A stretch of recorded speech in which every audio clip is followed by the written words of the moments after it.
I've spent the last 2 years running Facebook ads for land clearing companies, and here are the weird things I've learned that I kind of didn't see coming. For context, here, I got into this because my family started a land clearing company some years back in Wisconsin, had amazing results running the marketing for them, and have since been doing it for other guys. So, here are the weird things that I have learned. And you're not going to find these things on Google or ChatGPT. This is like from lived experience, right? So, number one, for whatever reason, companies that are based very rurally tend to get the best results from Facebook ads. And this is interesting because I've spoken to a lot of guys who are like, I'm located kind of in the middle of nowhere. I'm not next to like a big city. And I'm always like, don't you worry about it. You tend to get larger acreage leads, folks who are actually more willing to pay for the work, and you just get results much faster. I think Meta just gets a lot more signals, right? Meta has an easier time of finding your ideal target client when you're based rurally. So, anyways, take that for what you will. If you're located rurally, hard word, don't hesitate to spend on ads. Number two, I call this one the buckthorn lesson. So this one I originally learned from my family's company in Wisconsin. If you're from anywhere in the Midwest, you know about buckthorn. It's an invasive. It absolutely takes over. It drives people absolutely insane, chokes out all the good trees, and you can mulch it up. So what happened is, for my family's company, we were running kind of broader, forestry mulching ads as you would. And we started to notice that like something like 50%, 60% of the leads were asking for buckthorn clearing on a multi-acre property. So we're like, okay, this is a pattern, this is working. And they got a lot of easy yeses from those leads because it's such a pain point, right? And so what we did is we started running ads specifically for buckthorn removal, okay? And you might already think, okay, land clearing is niche, and then forestry mulching is niche, and then buckthorn clearing is very, very niche. How is that going to work? But that's when his ROI went from like 17, I think, to like 25 times return on ad spend. It was bonkers. His cost per lead dropped, and we got a ton more leads coming in for the same budget. So the principle I learned there is that forestry mulching is just forestry mulching, right? But you use it in a bunch of different applications, different property types, and for different reasons. So what I learned from this is that if you can identify something that in your service area is a big actual local pain point, like people are like, oh, this drives me insane. If someone could just come in and fix that, this is an amazing thing to run ads for. Of course, we've since tested this all around the country, anywhere that there's a huge pain point. Like, for example, in Oregon, it's usually blackberry. In Texas, it might be cedar. There's also honeysuckle in the Midwest. There's all sorts of things, right? And so, people get stuck in thinking that broader is better, saying we can do anything you want. But in the world of paid ads, actually, the more specific you go, you're going to get better, higher intent leads and lower cost per lead. So anyways, try that one out if you're running ads. The next one that I learned is interesting. I learned this from a client in Central Oregon. So, this was after years of running ads for this industry, for this niche. By this point, as you might expect, it's rinse and repeat. We know what ad creatives work, the visual, the picture, the video. We know what messaging works, all that good stuff. So we launched their strategy to the best of our knowledge and experience. And yes, they got leads, but it was quite bizarre because they were getting just gobs and gobs of hate comments on the ads. Now, are you always going to get some comments from basement dwellers? Yeah, for sure. But this was like an unusual amount of them. Their cost per lead was on the higher end, and we got some sort of like spam leads coming through just saying like, F you, we're like, what is going on? So we quickly did a revision, met with the client, and this is when I really learned that different service areas have kind of a different culture, if you will. So this is out in Oregon. People are very environmentally conscious, and they have a lot of kind of, for lack of better word, trauma around land clearing because they associate it with a ton of like deforestation that happened in in the 90s or something, 70s. So when folks in Central Oregon see a land clearing ad, they think it's that. So that was an issue, right? Now, what we ended up realizing is that we had to go even more specific with our advertising. So, long story short, we started focusing on just defensible space creation. There's a lot of fires out there, and it's fire season this summer. And so we shifted all our messaging around basically like open up your land, make it fire safe without destroying the land that you love, without destroying the terrain. So we had to be very intentional and selective about the language. And that's just very different because in areas of like the Midwest, for example, if there's plants that people don't want, they're just like, get rid of it, burn it down, take my wallet, I don't want it, get rid of the bad stuff, keep the good stuff. That's how they think about land clearing, right? Out on the West Coast, they're a lot more conscious about like forestry and like preserving the land for generations to come.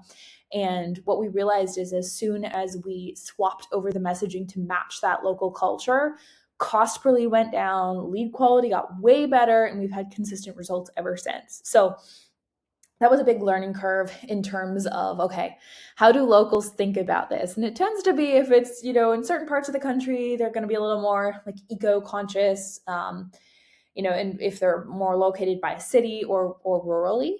But that's a really important thing to think about is just like, how do folks in your area actually think about land clearing so that you can speak to them, you can write to them, right? So that's that. Number 4 is the type of content that actually works, right? So as you can imagine, we've tested a gazillion types of ads, and here's what we've learned. Pure before and after shots of your work, assuming they don't show any machines, do not work as ads. I wish they did. I'm not sure why. But I think Meta just needs to see the heavy machinery in the visual to understand your targeting. Most of the targeting, by the way, comes from Meta looking at your ads and determining who to show it to. There's no magic buttons on the back end to show it to your ideal customer. It's a little tougher than that. Okay, so what we found is all ads have to show heavy machinery.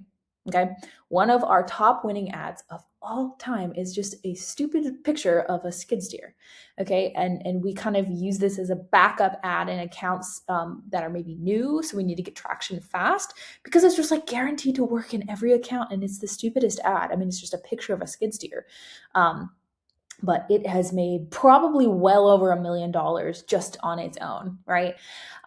So that's that. So pictures and videos of your machine, obviously, videos of the mulcher in action are going to work. Like those go viral on the internet. You guys all watch it on YouTube. People love to watch it.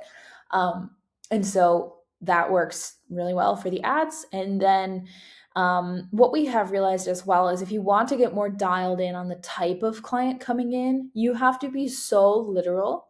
So the mantra we say like over and over and over is clear over clever. Okay. So an ad that's working really, really well for the last months now is basically we do like an AI voiceover. Okay. And we very intentionally script it. So the first few seconds of the ad need to call out, multi-acre property owners. So the big thing with Meta ads is how to get some more bigger jobs coming your way, right? So if the hook of the ad, the opening few lines is something like, do you own multiple acres of overgrown land that you want to get opened up in Stanley County, right? And then go into the details, you get leads just like you ask for. It's like ask and receive, ask and you shall receive, right? So you just have to be so literal. Do not get stuck in being clever. Do not get stuck in like, we can do anything for anyone. You have to be like, we do this specific thing for this specific target customer, right? In this specific area that needs to be actually in the ad. And then Meta knows who to show it to. And then when the person watches the ad, like, oh, they're talking about me, right? Land clearing is also it's not as obvious of an industry as like landscaping or like tree removal, like arborists, right? Or roofing or power washing, right? It's just not as obvious.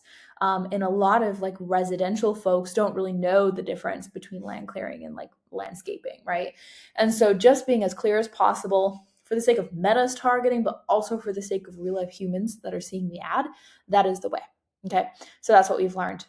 Always show the machines, clear over clever, get ridiculously specific.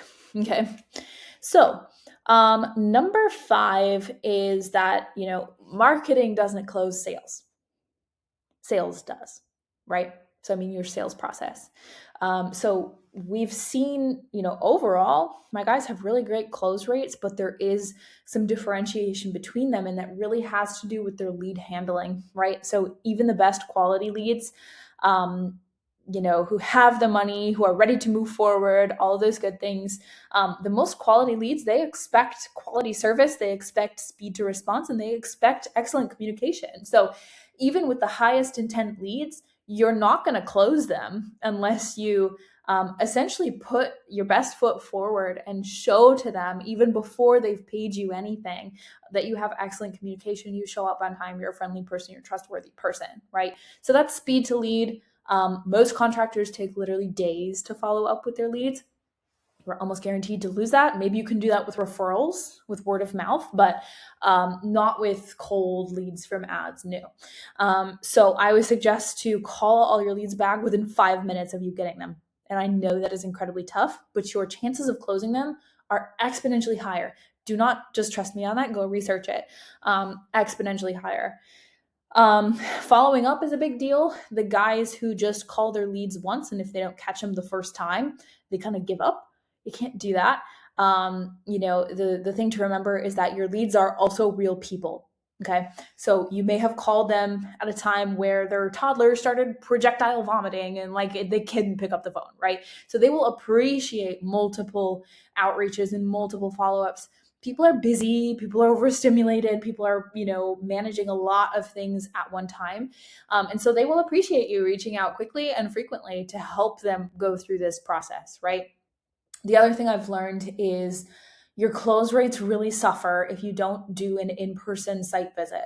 There was a client I worked with once who was having really terrible close rates, and we were trying to diagnose why. Is it lead quality? Was it the sales process? Let's figure out why so we can fix it, right? And then we figured out that he wasn't doing any in-person site visits. He had this clever tech that used AI and stuff and Google Earth to kind of evaluate the land, and that way he didn't have to drive out. But the issue there is the value in a site visit is not necessarily to do with you walking the land. It's like the eye contact and the handshake and the how's it going, and helping in real time talk the lead through the process. So one thing I always say is, if leads don't know anything other than price to talk about, right? The only question they know how to ask you is, what does it cost? And you just say what it costs and that's it, then of course they're going to price shop. If they see zero difference between you at $300 an hour and Billy Bob Jones at $250 an hour, they're going to pick Billy Bob Jones. They're going to pick the $250 because they don't know better. And that's okay. They're not land clearing experts. You are. And so being able to do that site visit and actually talk with the landowner and be like, here are some things to consider. Yes, price is one thing, but here's something to consider, some other things to consider. And that's where you can really highlight what's different about you. It could be your machinery, how long it takes you to get it done. It could be the attention to detail, the forestry nuance. Maybe you do, invasive species clearing, and you can also do herbicide spraying to prevent it from coming back. What's unique? What's different about you? You're not going to be able to get that across in just a quick text and looking at Google Earth. It's really about the value of talking to someone face to face. That's the value. Does that make sense? It's the human touch. All right. So all that to say, quality leads, yeah, oh my gosh, you gotta build your ads to fight for quality leads, and there's a bunch of ways to do that. However, just getting quality leads doesn't mean the sale is going to close. Nope.